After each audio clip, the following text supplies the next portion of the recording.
Hello and welcome to another writer showcase. This could be a smaller one than usual. There's only a couple people, but that works out fine since I've got a job interview in a couple hours, so let's keep this short. Anyway, let's bring a aspiring writer.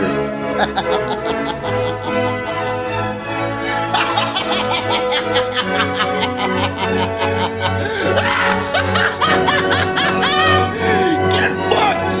Fuck you! I'm gonna love using that intro for Rings of Power. Oh man, I'm just laughing at everyone else's pain and saying Yeah. fuck you to the people who wrote it. Yeah, that's gonna be me too. Anyway, let's bring on Count Valerian.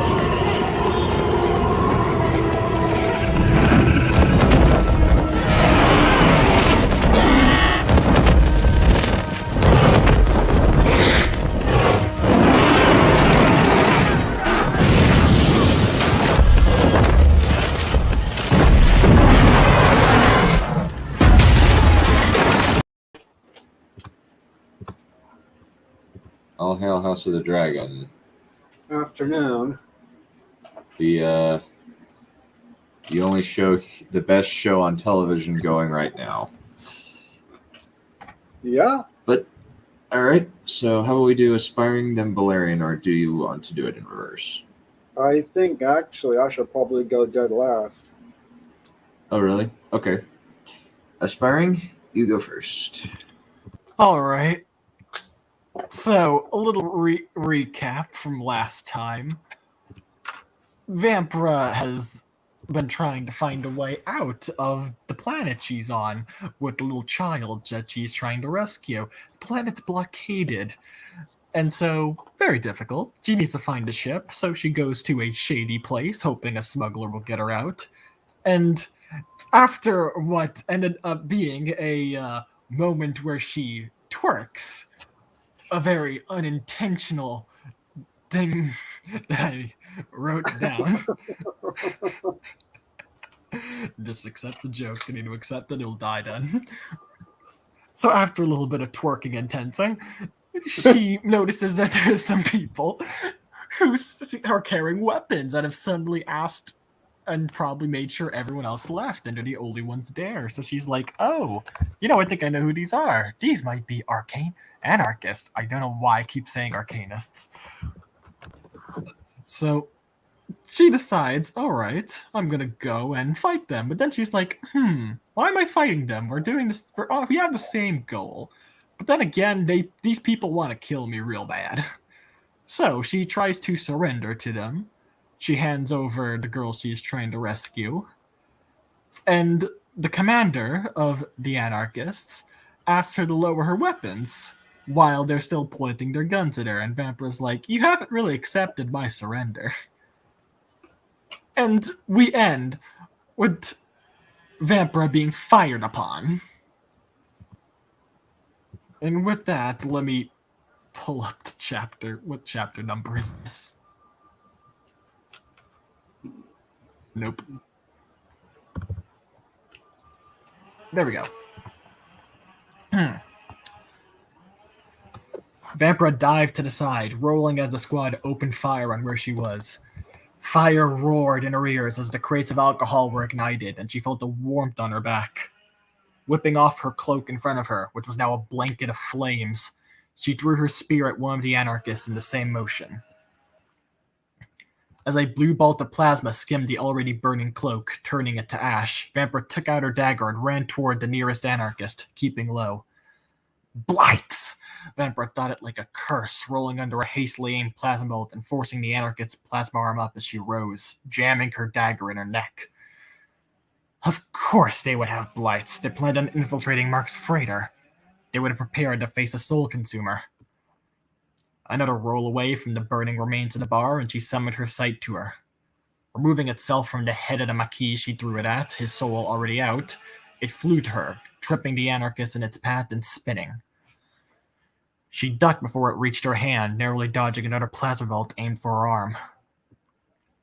Picking up a stool, the anarchist changing position so they all faced her in a line, she lobbed it toward them. As they turned it to molten scrap metal, she picked up her sight and stuffed her dagger away. Thrusting the point of her spear into stumbled anarchist's eye, Vamper hesitated removing it, feeling a peering into her mind. That hesitation turned her a bolt to her side. All feeling there was lost, except for the very edges where the burn eating away at her, spreading. Collapsing to the ground in a guttural cry, she rolled herself with the arm on her good side, keeping herself moving as the bolts vaporized the floor and crates inches away from her. She started absorbing, hoping she was near enough, and the energy of a soul entered her reserve. Consuming it, using it all to heal most of the wound in a second, a large chunk of her still missing, she rose and put a fresh memory of that plasma bolt consuming her in the forefront of her mind, recalling the void of feeling it edged by intensity. A cry drew her eyes to one of the anarchists, arching his back, falling to his knees. "There you are, mind host." Calling her sight to her, she blocked the plasma bolt with her plate shield and drew the sight at the mind host, embedding it in his chest through his vest. Rolling to the side, she absorbed the soul from the anarchist she first speared down, healing the rest of her wound, and blocked another plasma bolt with her plate shield. Another bolt or two and it would be useless. Grabbing the plasma arm from the corpse next to her, Vamper ran toward the inferno, absorbing the soul of who she speared in the eye before jumping through. Gritting her teeth as tongues of flames covered her in burns, she came out of the other end panting and steaming, consuming souls to heal her skin, the blisters fading even as they grew. Keeping herself down, plasma bolts whisked past her head as they blindly fired through the blazing wall, the section of stone wall ahead sizzling as it melted away to the outside. When the opening was big enough, she scrambled her hands and feet to the wall and climbed through, the stones still glowing from the heat and burning her hands. Outside, Vamper circled back to the entrance, looking in unnoticed. Two of the anarchists were still firing through the fire, while the other two started moving to corner her from the sides. The squad leader hanging back with Nala, who was trying to protest. Taking aim, Vamper shot the nearest anarchist, then changed her aim to the two holding back. Missing the first shot, they called their friend over as Vamper shot down another, their light armor ineffective against the blue bolts. They fired back at her, burning another hole in her plate shield, and Vamper went back in cover, taking a few steps away from the entrance so they didn't know her position. Setting the plasma arm down, she quickly undid the straps on the makeshift shield and drew it away. It was too melted to provide any coverage now. Grabbing the plasma arm and rising, Vamper dove back inside the building. Rolling up to one knee, she shot at the two anarchists, missing once before hitting one. As the remaining anarchist turned their aim to her, Vamper increased her speed, moved herself, and slowed herself down before firing at the last one, downing them as they shot before she previously was. And with that last collapsing thud, it was done. Vamper lowered her plasma arm as she took in the scene. Smoldering bodies, a diminishing fire, melted in warped stone and metal, and a few fools staring at her with mixed reactions from shock to rage. All done in minutes. Letting out a sigh, Vamper let the plasma arm drop from her hand to clatter onto the floor. She felt tired. Why did this feel so much harder now? This used to be a day on the job for her. She'd been through far worse for far longer and barely let fatigue. Damn the sources, she'd even sometimes left feeling invigorated. One of the souls whisked away, stretching toward an unknown, and Vamper moved to absorb the other anarchist souls before they followed. They were going to need those if this was going to happen again. She froze when, in the corner of her eye, the former squad leader pointed her plasma sidearm at her. Vamper tilted her head as she turned to the anarchist, an incredulous expression on her face. Was she really pointing that thing at her, after what she just saw? You just led your entire squad to their deaths. Do you have to add yours as well? The former squad leader kept the plasma arm on her, Nala behind her, trying to get the anarchist's attention to no avail. You killed them, the part Philly said, sounding strangled. All of them. By yourself. If you remember, I gave you the opportunity to avoid this. You shot at the former leader of the Angels, and now 8 of your comrades are dead. Do you want to take another shot? What would your debt do for the girl? The part Phillies glanced at Nala and the pleading look on her face, and for a moment seemed to consider, but then faced her again, expression stubborn. Vamper shook her head, and consuming souls let out a tendril of lightning at the plasma arm, enough to knock it out of her hand and break off a portion. The anarchist hissed as she grabbed her writhing hand. Ignoring her, Vamper went to absorb the remaining soul, the rest having already whisked away, and this one in the process of doing so, as Vamper sucked it into reserve. Damn, the source says the anarchist made me waste souls on her and let the other souls go. Shaking her head, she turned and saw the anarchist brandishing a knife at her.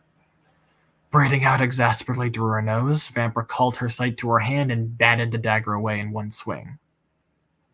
You are lucky I need you alive, Vamper said in an admonitory tone. You think I'm going to cooperate with you?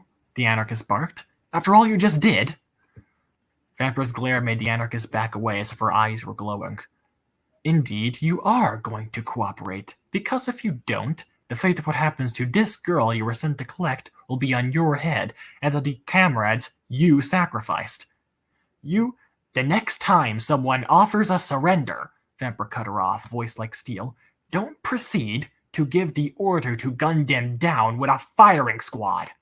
Your comrades would have killed me, so I returned the sentiment in kind. Vamper took a step closer, looming over the anarchist as she tried to stand her ground.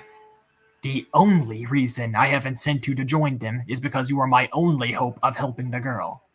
Now do what you were ordered to do by the bastards you follow, and help her. Gulping, the fillies backed away and straightened. And to this end, you'd have me do what? First, you're going to take us to whatever ship you landed with, and get us off-planet and out of this system. The former squad leader shook her head. I will not allow you to take... Vamper grabbed the anarchist by her mantle, pulling her face up to hers. You listen to me, and listen very closely, because my patience was worn away long before you entered this building. You are going to take us to your vessel. You can pilot the vessel. You can command the vessel. You can take us wherever you wish to go, but you will take us out of this system, or I will personally see to it Cecile gets her claws on you when we're both captured. Are we clear, subordinate? Eyes widening at Cecile's name, she nodded, and Vamper shoved her away as she kneeled down in front of Nala. Feeling well? Nala looked at the former squad leader, then back to her. I tried to tell her... I know, don't blame yourself. Sorry you had to see... everything. Vamper restrained herself from looking at the blackened bodies, aware that Nala could probably smell the burning stench. Standing, Vamper felt where she had been shot earlier, the skin bare. The plasma bolt had burned right through her coat and took away almost half of her side and back. And she was lucky it hadn't reached her spine. That commander has no idea how easily it could have been me, being a soul wisping away. Stepping over to where she'd seen the plasma pack, as she kneeled down to grab it, she spotted two stunned figures staring at them wide-eyed, trying to crawl toward the exit. She had forgotten about the bartender and smuggler during the fight. Neither had bothered helping her, hiding somewhere out of the way. Now they're about gaping after the aftermath. Pocketing the plasma pack and standing, Vamper said, I apologize for the unfortunate situation my unwilling companion, Vamper shot a glare at the anarchist, has put you in. I'm sure you'll be able to cover all costs and continue business eventually. The bartender and smuggler glanced at each other, nervously, not rising. You can leave, Vamper said bluntly. The smuggler and bartender scrambled away, not glancing back. Turning, Vamper extended her sight toward the anarchist, who had picked up one of the blights. You're going to leave those where they are. If you're taking the sight, I can bring one of the rifles. My sight is suspicious. Your plasma rifles are illegal. We cannot afford being stopped. I may need a weapon, the anarchist persisted. Our opposition will come when we're leaving orbit, and I'm sure you have a spare plasma arm on your ship if we're boarded. Leave the rifle. The fillies acquiesced, backing away with her hands up. Now I presume your ship can cloak? It could explain why the former squad leader had inquired further about how Vamper could get them through the blockade. It can, she responded reluctantly. And is it in one of the spaceports? She shook her head. It's at a privately owned garage. That solves the issue of getting through security. So we can go undetected up to the shield. You wouldn't happen to have more members of your squad on your ship, would you? The fillies hesitated before shaking her head. Then the two of us will have to suffice. Lead the way and lead with haste, or I'll end up joining your friends. End of chapter. Thoughts, concerns, critiques?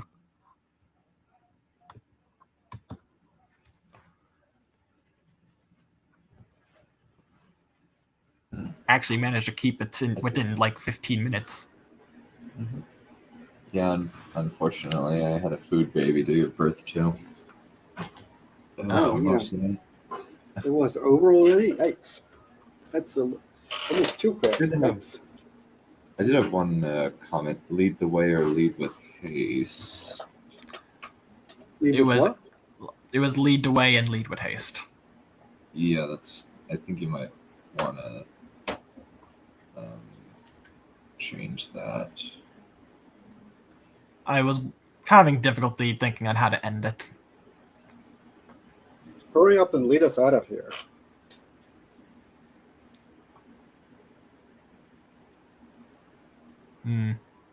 Yeah, maybe or maybe not. That just what popped into my head.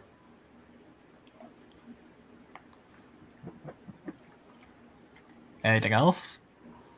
That was a fight scene. Fight scene was good. Let's see. What did I note down this time? Return the sentiment. Return the favor, maybe? Well, it was like they were willing to kill me, so I proceeded to kill them. Yeah, it's kind of the same idea. So, try that. What other ideas? All feeling was lost. Maybe she lost all feeling. And whatever it was, I don't remember. Was it her arm or whatever it was? Her side. Yeah. Firing through fire.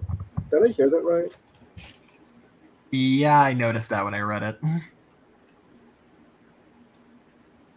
Yeah, maybe shooting through fire or something like that.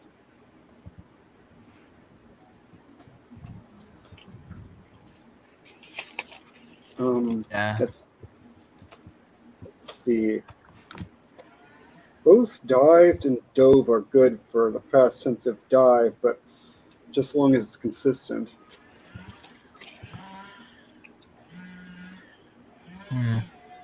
So yeah, I just jotted down. Those are just a few things I jotted down. But the story is good. I like the aftermath best. Where the Vempra and the squad leader are talking? Yeah, and she's telling her, look here, I tried to surrender. You insisted on fighting. This is all on you. Will you please cut this out and stop being stupid? Yeah. How much did you miss done?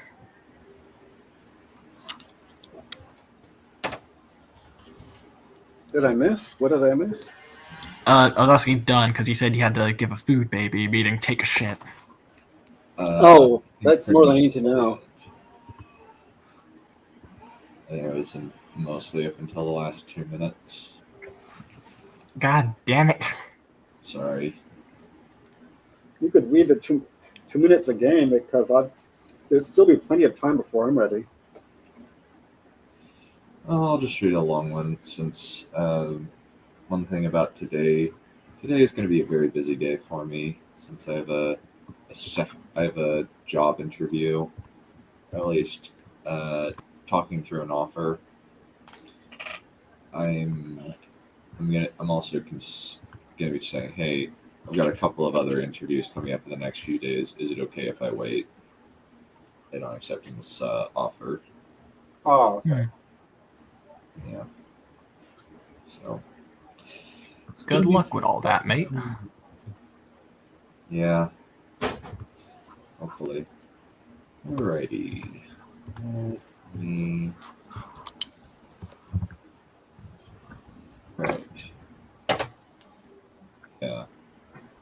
So I just want to be finished by about 5:30, which I think we should be able to. Well, 5:30, No, 7:30. I don't plan on being anywhere near her No, at 7:30. not 5:30, 4:30. I mean, but Oh. with this number of people, Yeah, I'm we'll be very good with tired. that. I'm very tired. I just got out of a 6-hour training meeting for another Rip. job. Yes. Must be a riot. It's fine. I get to learn how to sell knives. I have some developed salesmanship skills. Did you say What something made- about knives? What? Qu- Yes. Yeah, he's selling knives. Yeah, it's I know it sounds weird for Dunn and not someone like Becca, but yes. I guess now we know where Becca gets her knives now. She has a new dealer. But what major do you have, Dunn? I never actually... I think you might have mentioned it, but I forgot. a History? history major. Huh. You don't really need any experience with anything to get a sales job. It's pretty much the easiest job in the world to get.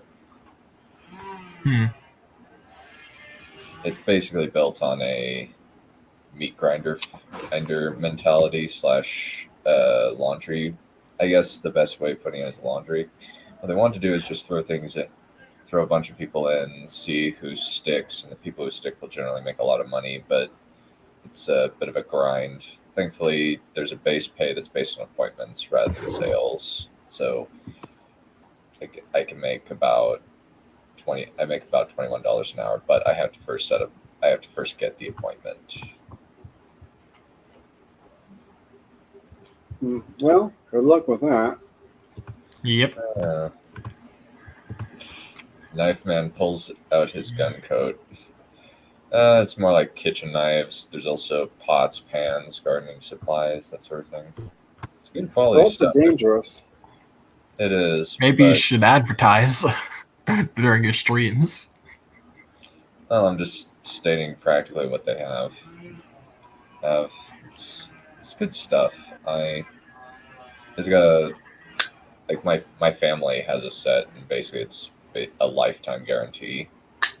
If they actually showed a thing where apparently there's a damaged set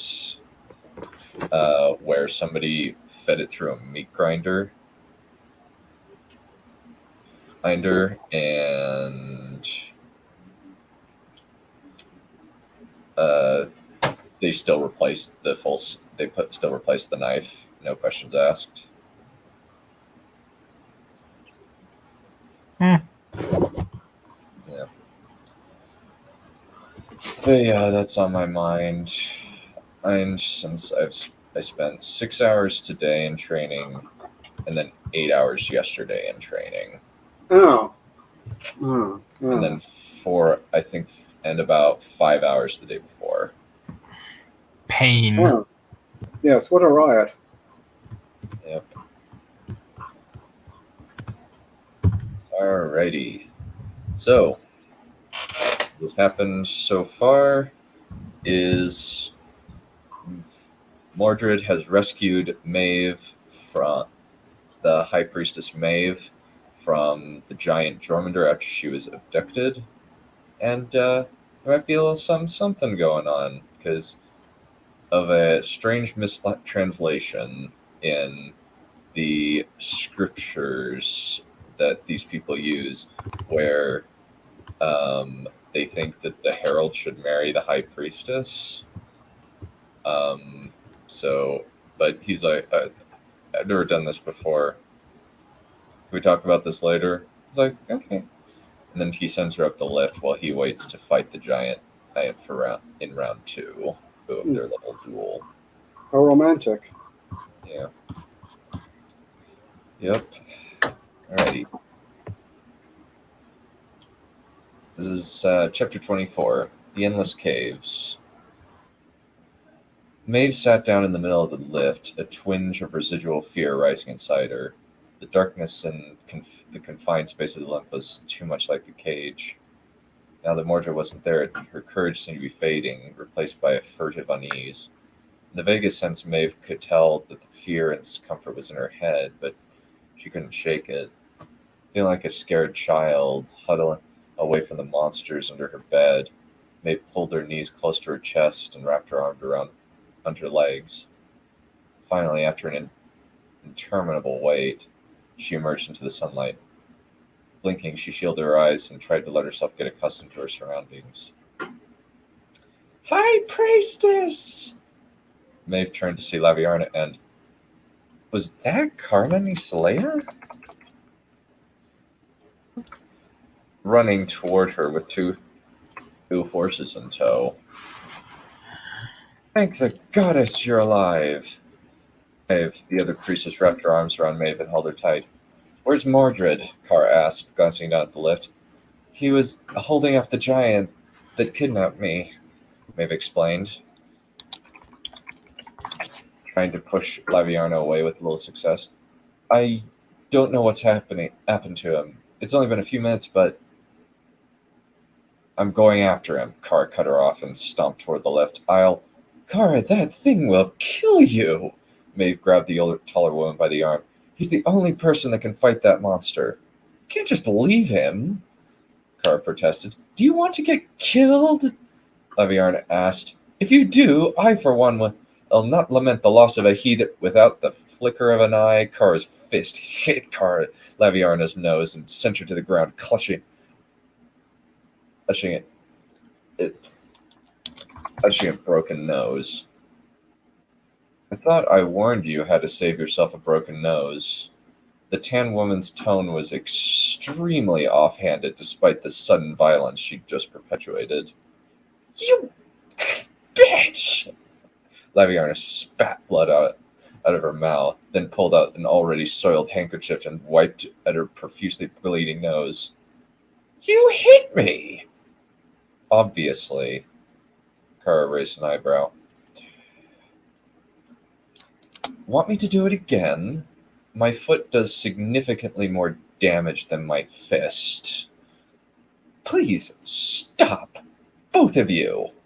Maeve put herself between the two quarreling women. We need to leave, before any giants wander in and find us. Kara's brown eyes flicked between Maeve and Laviarna, then nodded. Fine, but if she calls me he, then again, I will hit her. Bloody. Laviarna rubbed her nose, trying to staunch the bleeding. Maeve rolled her eyes. Just get along for a bit. You're both adults, for goddess' sake. He folded her arms. So, where to? Sighing, Kara pulled out a small brass compass and raised it to her eyes. Abruptly she frowned. No way.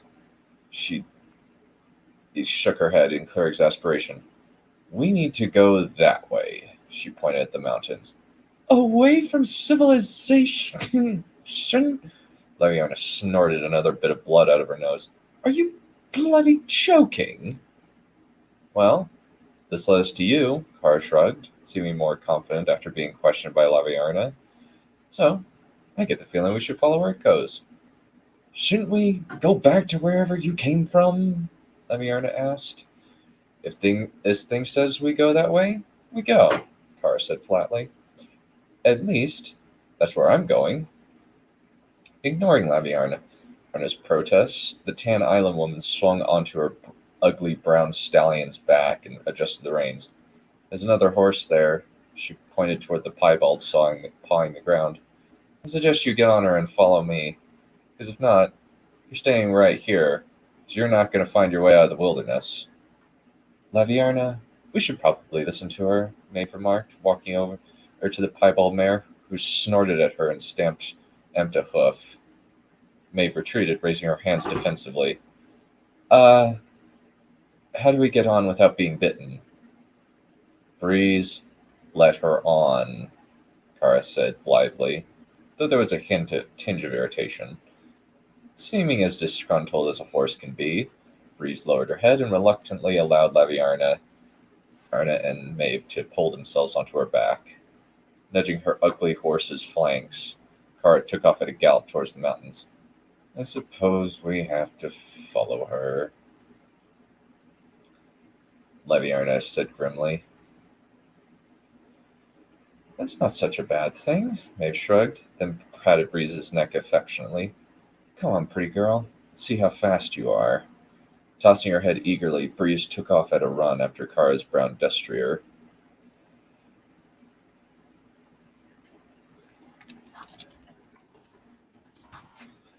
Mordred spun his sword through his fingers and ran into a narrow passage by the giant's stairway, leading upward and eastward. Hey, Jormundir! He yelled as the giant rushed into the cave. You've gotten slow in your old age. I'll kill you, runt! The giant yelled and dashed into the stairway after Mordred. Thinking quickly, Mordred rushed up the staircase, pursued by the giant king in a wave of fire. Fear spiking, Mordred leaped into the air and pulled himself up toward the ceiling as the ground transformed into molten lava. He slammed against the stones, then destroyed the ceiling as far as the next corridor, then ran down his hallway. Fire rolled after him, but Mordred created another hole going upward, then leaped up into the hole and to the side. Heat brushed his heels as he kept on going upward, the stones around him rapidly heating to the degree that sweat began pouring down his body. Grunting, Mordred slid to the side to the point where his enemy was, only to hear a series of crashes under the floor under him as the floor under him fell in with a loud bang. Mordred only had time to slash Jormundir's hand as the giant reached up to grab him. With a scream, the giant recoiled and swung his sword, but Mordred swerved in the air and slashed his head with a one-arm strike, letting his left arm hang limp at his side. Bellowing in pain, Jormundir swung his maimed hand and smacked Mordred into the wall. Pain lanced right through him as the stone smashed into his back, bone shattering. Ow! Mordred grunted as Jormundir rushed toward him, curved sword upraised. Fighting through the pain, Mordred pulled power into himself and fixed all his injuries, then leaped out of the way, just in time to avoid getting sliced in half by the giant's blade by a few inches. Groaning, Mordred took a firmer grip on his sword and raised his weapon to a ready position. Heat surging around him, Jormundir charged, swinging his sword in a wide arc. Mordred let out a roar of his own as he leaped at his enemy and swung his sword, adjusting the flow of gravity to behind his opponent. Their swords slammed together with a loud clang, and Mordred uses the momentum to push his opponent backward. Growling, Mordred swerved around the blade and slashed at Jormundir's head. Growling, before its blade could reach him, Jormundir pulled himself backward so hard his back hit the wall. Stones cracked under the force of the impact, but if he was dazed, it took less than half a second to collect his senses and hurl several stones from the wall at Mordred. Grunting, Mordred drew on his power and changed the stones to mist, then ran up the staircase.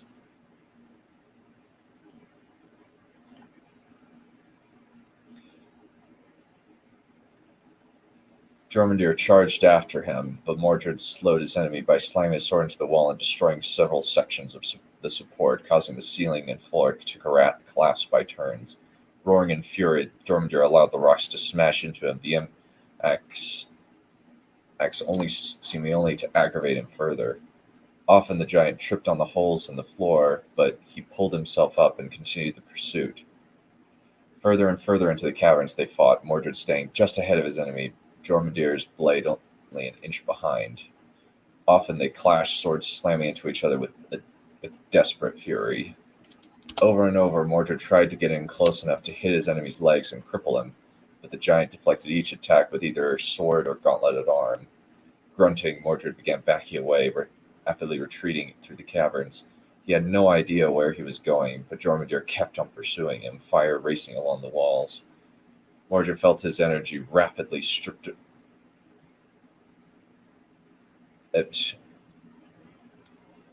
away by trying to fight off the flames that were trying to grab him. You don't like fire, little wolf, Jormundir taunted as Mordred changed a patch of fire into steam. You can't keep recharging yourself. You'll eventually lose focus, and I'll cut you in two. Mordred knew how true that was, but he refused to acknowledge how agile he was. Back and back into the caves until it began slowly going upward. Hiding in a crevice, Mordred quickly restored his power, then changed the wall into air so that he could run up a set of stairs, a horrible stitch throbbing in his side.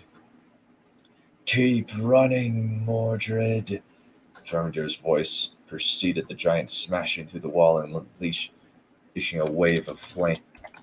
Aim it. He was fleeing back. Mordred grunted and leaped upward onto the high ceiling of the cave and slid through a hole in the wall so he could continue his flight through the caves. He needed some kind of vantage, or somewhere where he could land some strikes on the giant.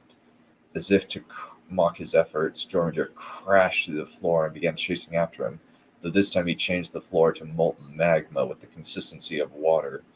Rather than change the floor back to simple stone, Mordred destroyed the wall next to him and leaped to the side, surrounded himself by a miasma of created cold air. Pulling a bit of power into himself, Mordred ran down the tunnel and up into a wide atrium. Thinking quickly, Mordred changed his gravity and sent himself upward into the ceiling. Right as Jormungandr slammed into the room, Mordred struck his sword into the sea. Stabbed his sword into the ceiling. A loud crash, the entire roof came down around him. Chunks of rock the size of elephants smashing down into the giant with awesome force.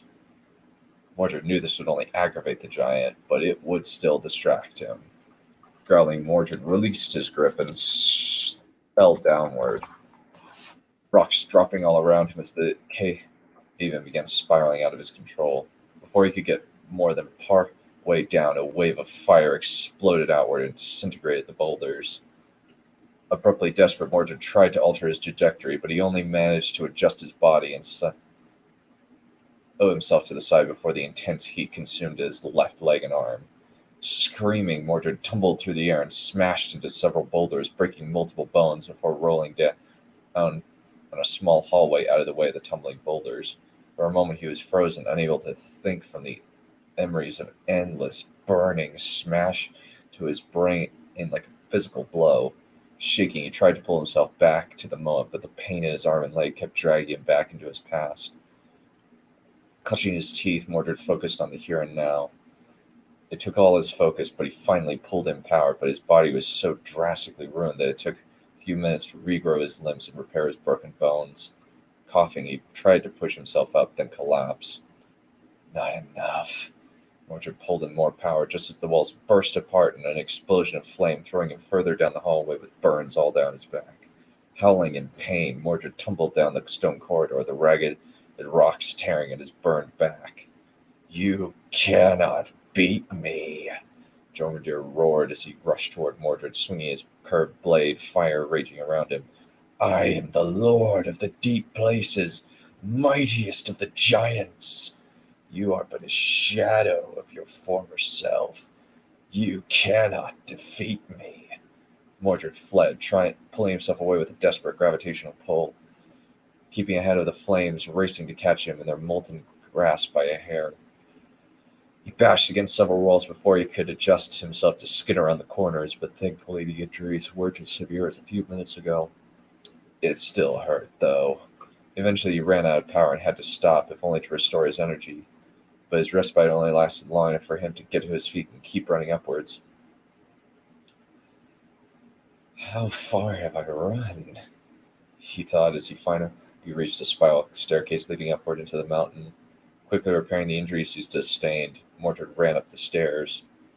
He could hear the thud of giant steps behind him, but he kept going up and up. "Maybe I can lose." Before he could finish this thought, Mordred saw a patch of light in the distance and ran toward it. Blinking, he shielded his eyes as the light grew brighter. Then he emerged onto a flat peak that had once been a large tower. Momentarily stunned, Mordred looked for a way of escape, only to find that he was at the top of a mountain with only sheer cliffs on either side. He could run, but he'd be out in the open, nowhere to hide. "Nowhere to run, little wolf." Mordred spun and raised his sword as You emerge from the staircase, blade in hand, red lines of energy running across his body, some bursting into flames as the giant approached. We finish this battle here and now. And that's it for today.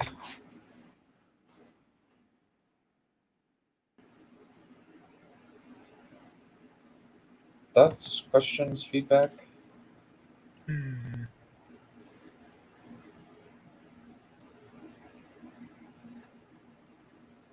Not sure.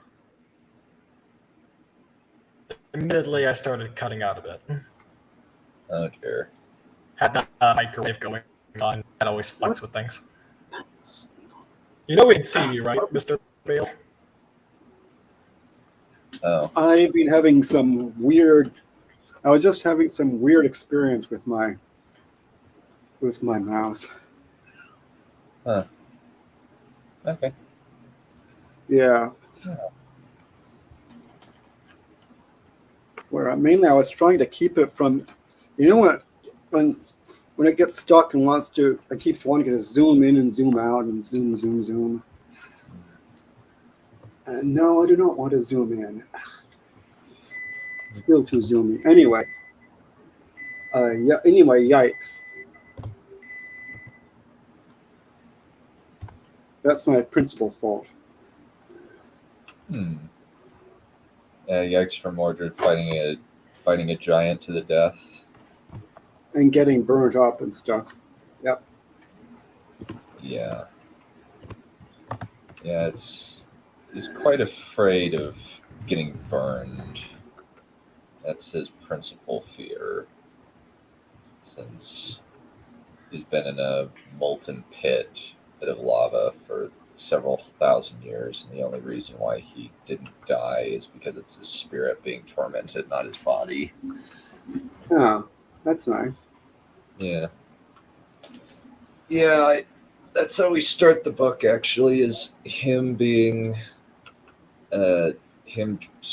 his chains breaking and him clawing his way out of the ravine where he's been chained down for several thousand years.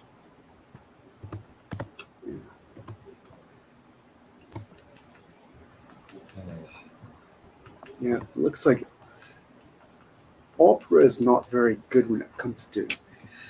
It'll zoom you in, but then it's hard to figure out how to zoom out. It doesn't work as well as some of these other browsers. Anyway, that was my main thought. Also, we had some fun earlier with the cat fight. Yeah. Religious issues. What can you do? Pretty much. Never mess with stacked chicks. Stacked warrior chicks, at least. Okay, thank God you made that clarification. Let's see. Pardon me on that. I'll be back. Oh. Okay, maybe. Okay, I thought stack meant buff. Never mind. I did not know what it meant. Also, this isn't going to be relevant to me. What are you planning on doing for the showcase next week? Are you just canceling it, period, or having it Sunday? I think I'm just gonna say screw it and cancel because I'm leaving Tuesday at 2, and I'm not gonna get back until probably early evening on Saturday, if that. So I think I'll just outright cancel. Damn, you're gone for a long time. Yeah, it's Shakespeare. What can you do?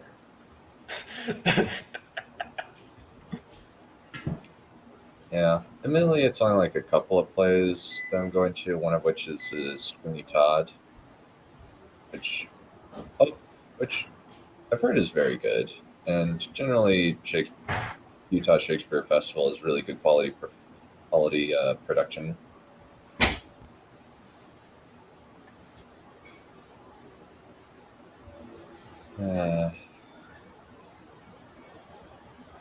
Well, All right, Valerian, art thou ready? Or doth we need...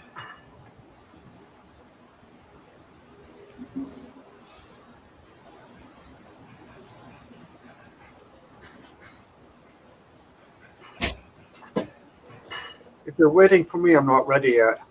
Okay. Give me a couple more minutes.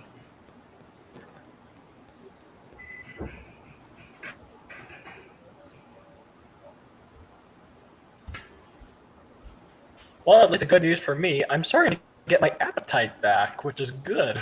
I've been starving myself for 2 weeks.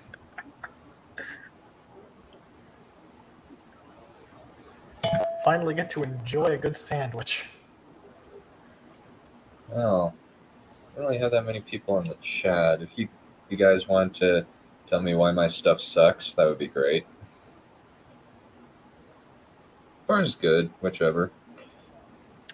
I do plan on buying yours soon. I just don't know when because I'm doing Lord of Chaos. I kind of want to read A Hero of a Thousand Faces now just because of that shitty video, so I can be knowledgeable with it. Then there's the Sandman and Thrawn, which will be trying to fit in at some point. I'm I just don't know when the fuck I will buy yours.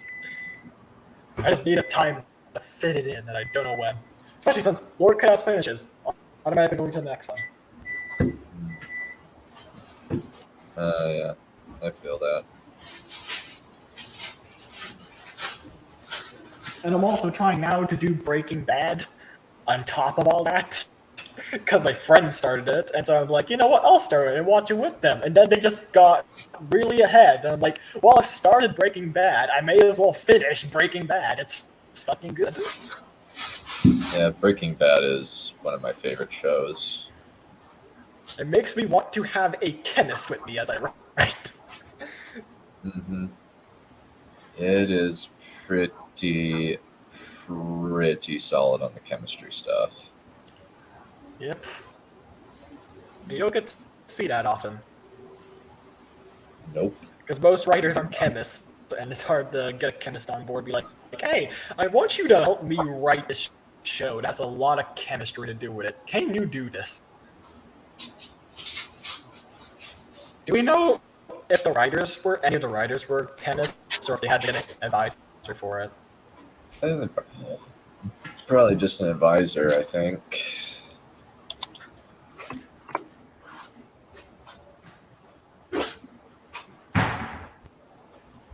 Yeah, it's an interesting challenge to think of, because you're having to use their knowledge to create a story, and it's what the questions to ask. You need to know what questions to ask. The person who's advising you should hopefully be able to come up with solutions to problems you're having. Yeah. It's always an interesting thing when you have to collaborate like that. Yeah. I feel that. Mm-hmm. You ever asked anyone for advising on something like that? No. I've done a little bit, but not much. Yeah. Because I'm pretty sure published authors have gotten a bit more access to that. I know Sanderson had to get an advisor for. Remember how Shallan's multi-personality thing in Rhythm of War? Yeah. Yeah, it was Shad, I believe. Who there was a very short-lived cancel campaign against Shad that died pretty much a day later after people like Shiny, Lit Dev, Smud Boy, and a few other people just laughed at the person. Their team called him an idiot. Why just... God damn it. Because he shouted out, he said Sargon of Akkad and Lauren Southam having the deplatformed was bad. Deplatformed from Patreon.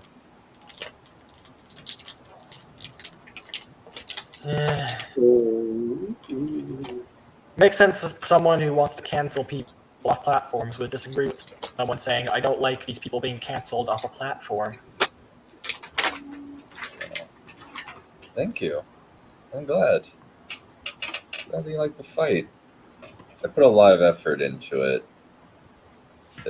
That one was I had to think a lot through the idea of fighting up a very thin corridor type situation.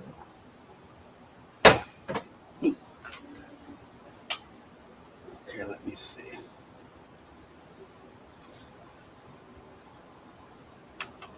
I think I'm about ready. I'm just going to grab myself some water.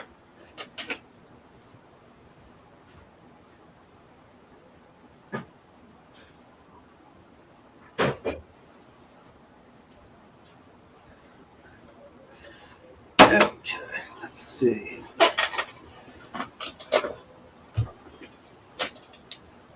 Let's see, where were we last time? Lady Margaret and her friends had sent a remonstrance to the imperial court. The crown prince Mpu'u and his Yaji, that is priest and friend? I don't know. Frenemy? I don't know what to call him. Anyway,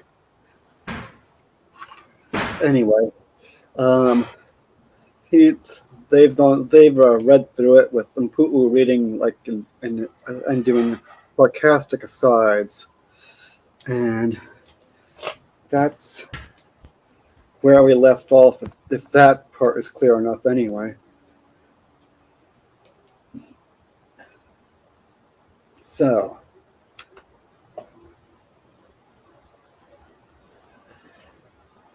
And one of the things mentioned in the remonstrance is a decree by the high priest or grand Yaji summoning the imperial Yaji of the country, of the empire, that is of Sandaran, to be tried for various offenses. So, what is this decree wherewith Holy One favors us? Asked the Yaji, almost forgetting to be servile and sanctimonious in his anxiety. Mpu'u handed it to him, and Malala Ama read it aloud, ignoring Mpu'u's loud sighs, before translating it into Sandaranian.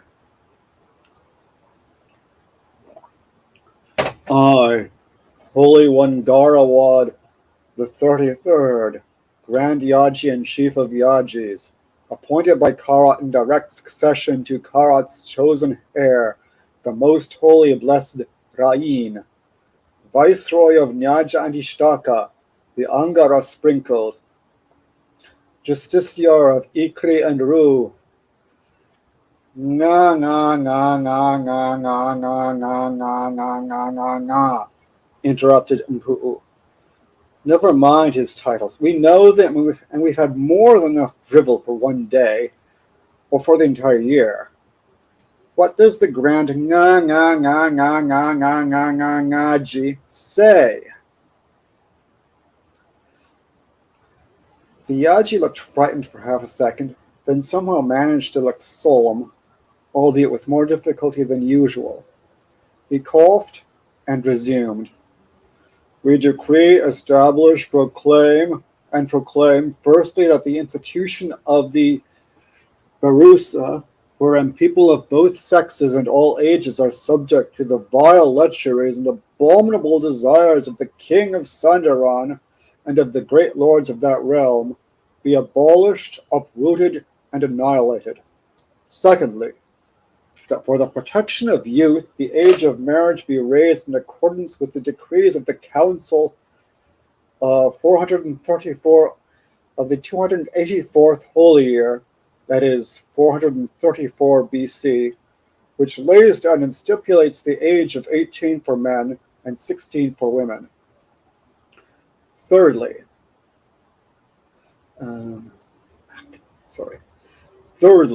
inasmuch as Malala Ama, styling himself Imperial Yaji, was not lawfully elected nor recognized by Holy One the Grand Yaji, and furthermore has been accused of vile pandering and procuring of innocence to the baser desires of the king Equeque, and worthy of employment in a bordello than of holding the sacred office of Yaji, it is commanded that the said Malala Ama be suspended forthwith, and come to our most holy court to answer charges, and that a new election be arranged forthwith.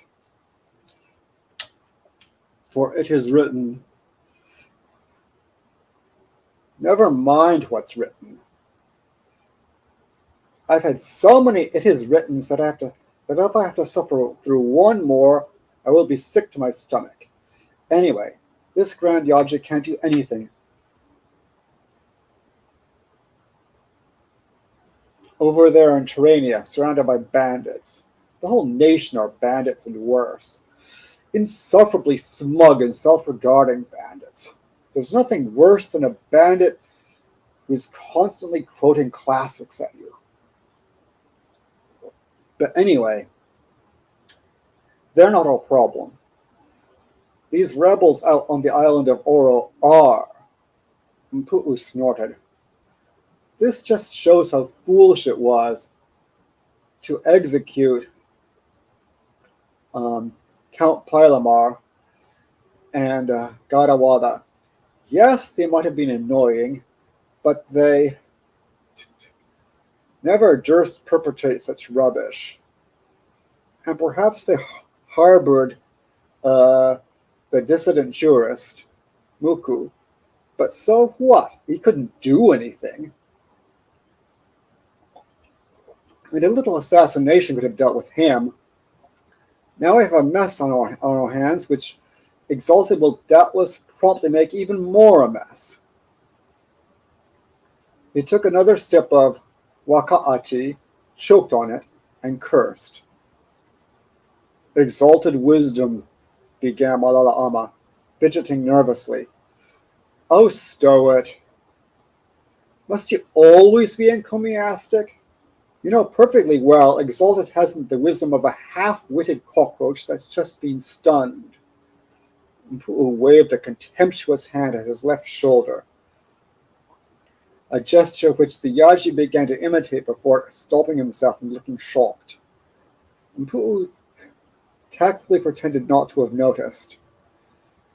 It's a pity we can't just deal with this to do ourselves, without Exalted messing the whole thing up, more than he has already. The Yaji coughed. That would be most irregular. Yes, blessed. Glorious, I know.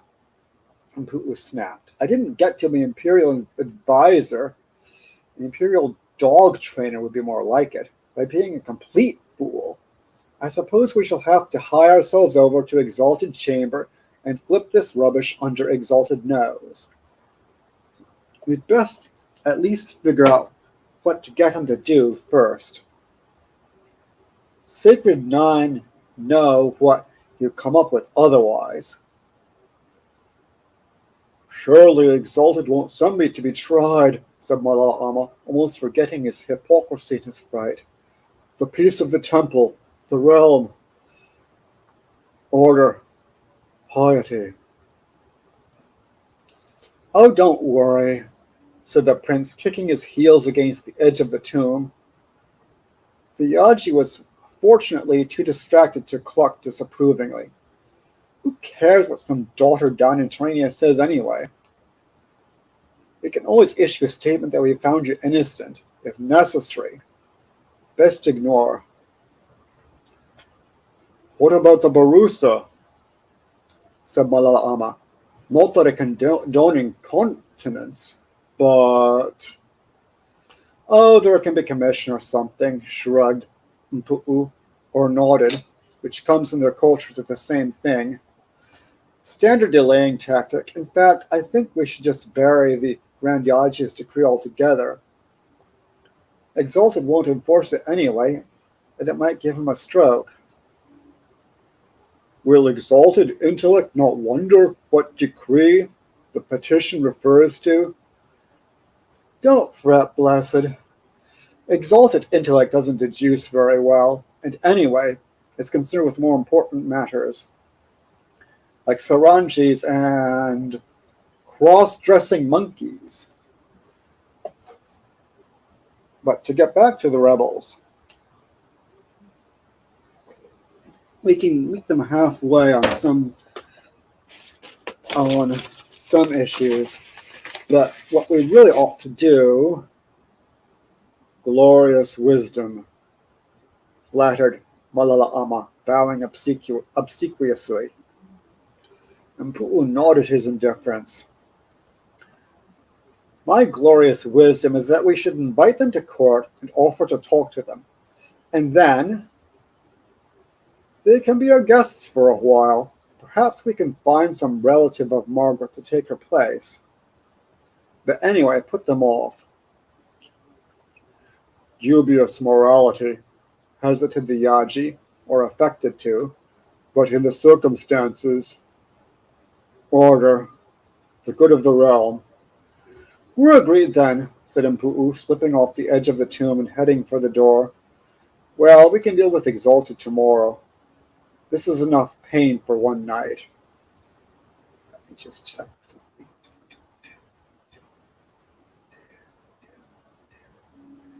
See, how long have I been reading? Let me check. I think it's probably been about 7-10 minutes. Well, okay, I'll read a little bit more, but then we probably need to stop in a little under 10 minutes, a little over 10 minutes anyway. But let's see how long this bit takes. So they did, and it was even more annoying than they had expected for everyone.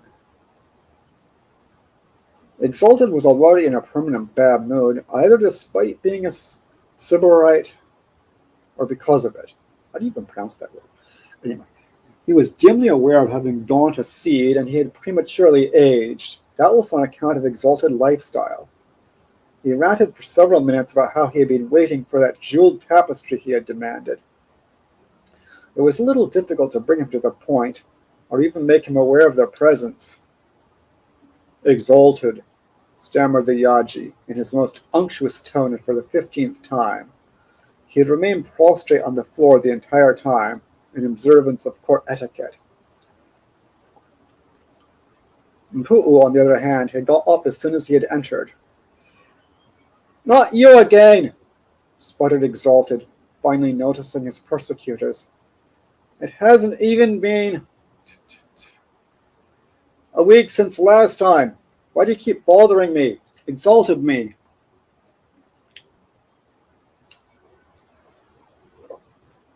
Heaven knows it's not because we want to, said Mpu'u, somehow managing to avoid making a sarcastic gesture. This room makes a torture chamber look positively inviting by comparison. He took a sniff of waka'a in a desperate effort to keep from either falling asleep or screaming or both, and more or less succeeded. Then go, said Ekwekwe. I'm sick to death of both of you, unless you're here to tell me, Exalted me, that the tapestry is done. He slobbered a bit, then made some indeterminate yet disgusting noises in his throat. We must maintain comity, said Malala-ama, family love, the reverence for the office.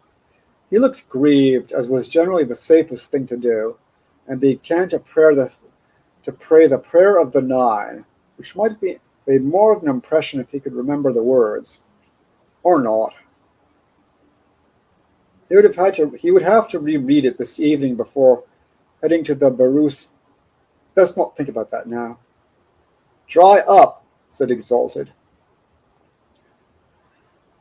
This is wasting time, said the prince. Exalted father, we are here on an important matter.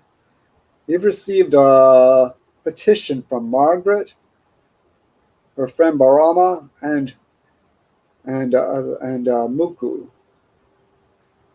Muku is a traitor! Kill him! Kill them! Exalted had a coughing fit that lasted several minutes, tried to bang his fist on the table and injured himself instead, cursed loudly, and coughed again. Kill them! Meanwhile, Mpu'u looked around and reflected that the decor of begemmed pornographic bas-reliefs and self-adulatory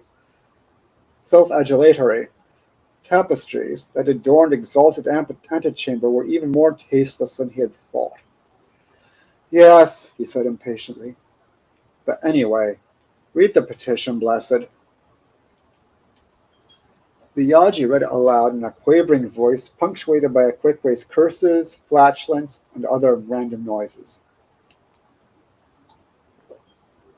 When he had finished, the Emperor exploded. Traitors! He half yelled, half squeaked. They all must die! All my exalted enemies must die! He coughed again, then took a sniff of far too much waka'a, then sneezed. Meanwhile, Malala Ama and Mpu'u both sighed in unison. The former with a martyred air, the latter with an expression almost of disdain. We had some thoughts about how we might handle this, which we would like to humbly submit to Exalted Box, said the prince. We think we should tell them we investigated the Grand Yaji's complaints and found Blessed innocent. For the rest, we could invite these pitiful rebels here for a parley. No parley! They're traitors! But exalted, stammered Mala Ama, trying desperately to steady himself with some mango wine. Was it not your wish that Margaret and Barama should adorn your court? It is not clemency or virtue, especially when commingled with wisdom. He remembered at the last minute to substitute wisdom for cunning or deceit, or perhaps he shouldn't have. Wisdom was almost a dirty word at this court. No, said Akwikwe. They must die. Have you two gone traitor too? Guards, seize them. The guards entered, clad in the red regalia that marked them as the special bodyguards of the Emperor, hesitated, and waited awkwardly, sword in hand, in the hopes that Exalted might change what passed for Exalted mind. They knew there was at least a fairly decent chance that Mpu'u would inherit Exalted Box sooner rather than later, and they didn't want to make an enemy of him. And despite his pseudo-pieties, Malala Ama was not a nice enemy to have either. Nearly everyone at court was a notorious sinner, and those who annoyed the Yaji without succeeding in pleasing either Akwikwe or the glorious prince sometimes ended up in a less than lovely place. Exalted, said the Yaji, spilling his mango wine in his panic. Reverence for the temple and affection for your son demand. No one demands anything of Exalted me, pardon me, yelled the Emperor. No one. Are you scums going to obey me or not? He added, turning his face towards the guards and coughing on them. Please don't be a fool, Exalted. Even Exalted you must be dimly aware that you can't rule without us. Mpu'u quite calmly took another pinch of waka'a. He was used to Exalted temper tantrums. Too used to them for his own good, to tell the truth. Oh, can't Exalted I, said Akwikwe. Guards, obey! Exalted I shall rule without help from now on. He sputtered and spewed in a less than august manner, but his point was taken. Heaven defend the Empire, then, said Mpu'u, as the guards escorted him out. Bets on how long it takes for it to collapse? Even in this extremity, he could not resist a quip. The guards durst not laugh, but led the unresisting pair out of Exalted presence and escorted them, as politely and unobtrusively as they could, to the nearest guardhouse. There they held him in as much comfort as possible, and with every mark of reverence, which the prince only met with sarcasm. The Yaji barely responded at all, having temporarily forgotten his hypocrisy in a fit of depression, and so it continued for the next several months. And that's that.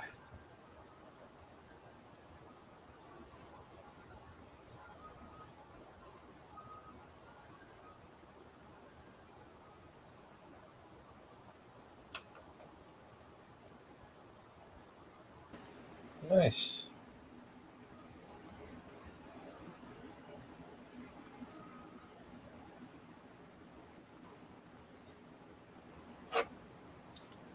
So, I like the essentially Magna Carta style thing that you're going for there. oh, I guess it is something like that, yeah. But I didn't want to make it too modern, obviously. Obviously, yeah, you're going for a lot of. I like the archaism style that you have. Oh, thank you. Yeah. Because I try to keep it, I mean, it's mild, but there's certain words I like. I like the word durst.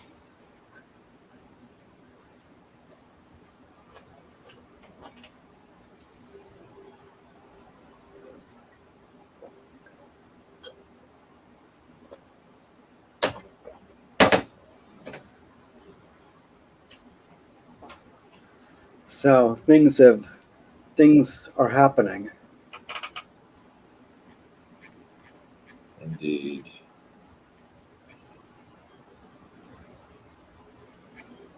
Indeed. So, I think I don't really have any questions. Seems like it's pretty good so far. Oh, Wolvie Pup says she's a bit curious about the monkeys. That's something that's a little bit too.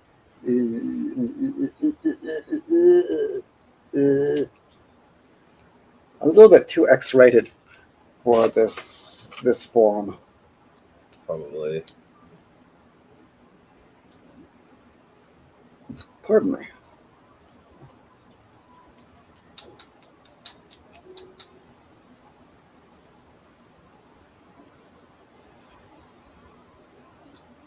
I did obviously have some fun with the dialogue.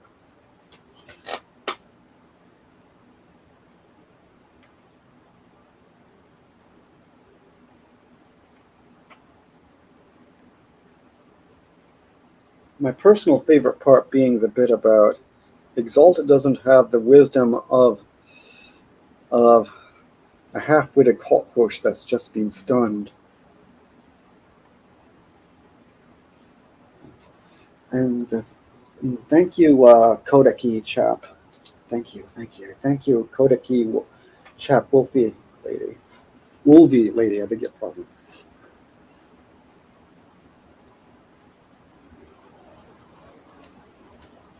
Everyone else is fast asleep. Yeah. I'm just mentally exhausted. But Fast asleep. Fast asleep. Go to sleep, my weary old. Watch the clouds drift slowly by, and hear those steel wheels humming. That's the hobos lullaby. alrighty. Well.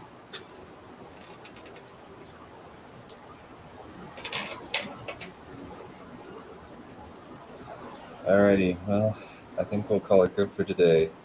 Thank you all for coming. We will be back actually in a few hours to talk about House of the Dragon with the House of the Dragon evening team, which is going to be me, Aspiring, and White Dragon. Actually, I'm not sure if I can make it today. Alright, then we're going to cancel. Alright, then we cancel. Cool. That Okay. works fine. We will figure it out another day. Mhm. Anyway, we will Tomorrow, call maybe? it good. Oh, go for it, sorry. I was just gonna say maybe we do it tomorrow. I want a vacation tomorrow. Understandable. Yeah. He just wants to sleep tomorrow. Yeah. He needs it. Pretty much. Pretty much. Yeah, we'll work it out then. We can work it out. We can work it out. All right. Well, we'll call it good for today. See you guys later.